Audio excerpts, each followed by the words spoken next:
Also pollinate many crops. In this way, they help us produce sufficient quantities of food.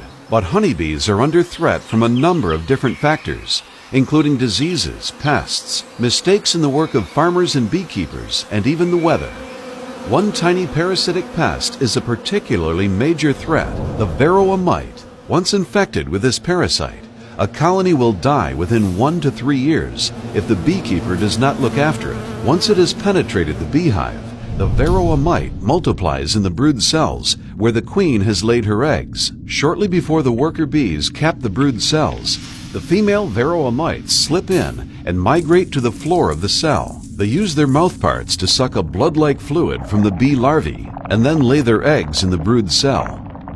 The young varroa mites likewise feed on the bee larvae. By the time the bee hatches, it is weakened, often infected with viruses, and has a shortened lifespan.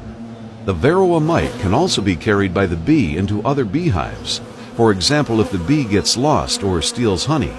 To prevent this, the parasites have to be combated after the last honey harvest. For example, the beekeeper can suspend plastic strips between the brood cells. These strips are treated with a special active substance that sticks to the legs of the bees. In this way, they distribute it throughout the hive.